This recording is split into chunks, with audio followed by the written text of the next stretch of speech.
என்னடி சொல்ற? ஆமா, இந்த போட்டியில நான் தோத்து போயிட்டேன். ஏய், உன்னை பத்தி எனக்கு தெரியும். முதல்ல தோத்துட்டேன்னு சொல்லி என்ன டென்ஷன் பண்ணிட்டு அதுக்கப்புறம் சும்மா சொன்னேன்னு சொல்வேன், அதானே?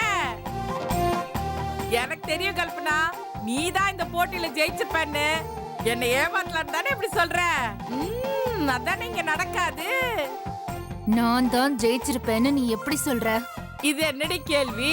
வழக்கமா முறையா எப்போ வைக்கிற கோலு மாதிரி இல்லாம ஜீ தமிழ் ஷோஸ வச்சு டிஃபரெண்டா ஒரு கோலுவை வைய நான் தானே உனக்கு சூப்பர் ஐடியா கொடுத்தேன். வந்திருந்த ஜட்ஜ் எல்லாம் அதை பார்த்துட்டு பனியா உருகி இருப்பாங்க. உனக்கு அப்படியே மார்க் அள்ளி அள்ளி அள்ளி போட்டிருப்பாங்க. அப்புறம் என்ன, நீ தான் ஜெயிச்சிருப்ப. ஆமால, அந்த கோலுவை அப்படி வைக்க சொல்லி நீ தானே எனக்கு ஐடியா கொடுத்த. ஆமா ஆமா, சாக்ஷாத் நானே தான். சரி கல்பனா, இந்த போட்டியில ஜெயிக்கிறதுக்கு முழுக்க முழுக்க எங்க அம்மா தான் காரணம்னு மேடையில எல்லார் முன்னாடியும் ஆனந்த கண்ணீர் மல்க சொன்னியா இல்லையா? உன்ன ஐயோ, ஏய் கல்பனா, அம்மா பாவண்டி.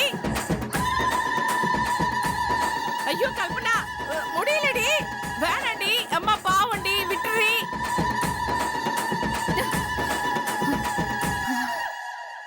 கல்பனா, கோச்சிக்காத. நாம தோத்தது இருக்கட்டும், நம்மள மாதிரியே அந்த வேதவல்லியும் தோத்து தானே போயிட்டா. நான் ஒருத்தி இது ஒரு விஷயமா உன்கிட்ட கேட்டுக்கிட்டு இருக்கேன் பாரு. நீயே ஜெயிக்கல, அவ எங்க இருந்து ஜெயிச்சிருக்க போறா? இந்நேரம் அவளும் நம்மள மாதிரியே ரூம்குள்ள உட்காந்து இந்த விஷயத்தை நினைச்சு நினைச்சு விசும்பி விசும்பி அழுதுட்டு இருப்பாள்ல. என்ன நான் சொல்றது கரெக்ட் தானே? ஏய், உனக்கு அறிவில்ல?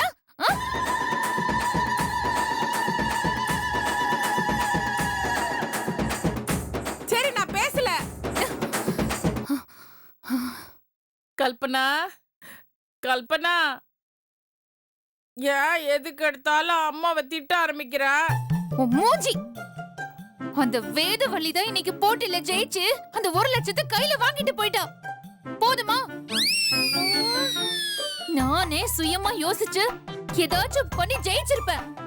அதை விட்டுட்டு உன்கிட்ட ஐடியா கேட்டேன் பாரு. என் புத்திய செருப்பல் அடிக்கணும், செருப்பல் அடிக்கணும், செருப்பல் அடிக்கணும். வேடி போன.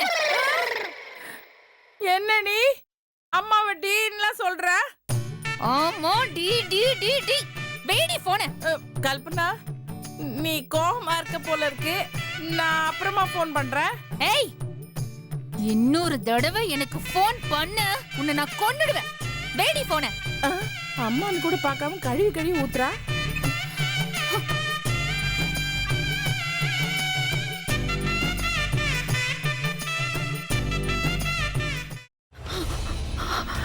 இதுக்கு மேல என்ன சொல்ல போற?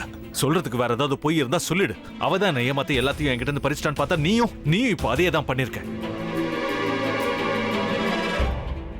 ஏன் ஆலியா, ஏன் இப்படி பண்ண? இந்த உலகத்துல பாட்டிக்கு அப்புறம் நான் யார் மேலேயாவது உயிரியே வச்சிருக்கேன்னா அது ஊ மேலதான் உனக்கு தெரியாதா? ஏன் இப்படி பண்ண ஆலியா? உனக்கு காசு பணம் அவ்வளவு முக்கியமா போயிடுச்சு. அதுக்காக நம்ம உறவை கூட மறந்துடுவியா?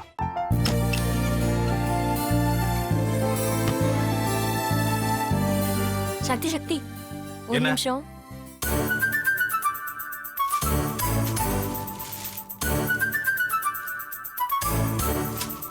இந்தாங்க. என்ன இது? உங்களுக்கு பிடிச்ச பிராண்ட் செப்பல். இது என்ன நான் தலையில வச்சுட்டு தூங்கணுமா? சரி, அதை விடுங்க. இங்க பாத்தீங்களா, டைம் பீஸ். இதோட அலாரம்க்கு தான் நீங்க டெய்லி எந்திரிக்கணும். அதெல்லாம் என் மொபைல்ல இருக்கு. முத்து, முத்து,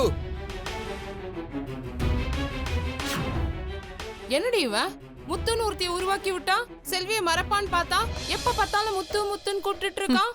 முத்துவ கூப்பிட மட்டுமா செய்யறான், முத்துவ வச்சு என்னென்னமோ செய்யறான். நாம தான் இழிச்சவை மாதிரி வேடிக்கை பார்த்துட்டு இருக்கோம். என்ன முறைச்சு என்ன பிரயோஜனமாயா? உனக்கு வேற குரல் போயிடுச்சு. அடுத்து அவ செல்வியை கூப்பிட்டானா என்ன பண்ண போற? உன்னுடைய விருப்பப்படியே நீ ராமநாத வீட்டு மருமகளா வாழ போற. கண்டிப்பா என்னுடைய ஸ்தானத்திலிருந்து அவன் உன்னை நல்லா பார்த்துக்குவான். அம்மா, டேய், அவரை பத்தி தான் உனக்கு தெரியும்ல. அவர் எந்த முடிவு எடுத்தாலும் அதான் ஃபைனல். நம்ம அப்பா வேணுமா வேணாமாங்கிறத நீயே முடிவு பண்ணிக்கோ. வாடா.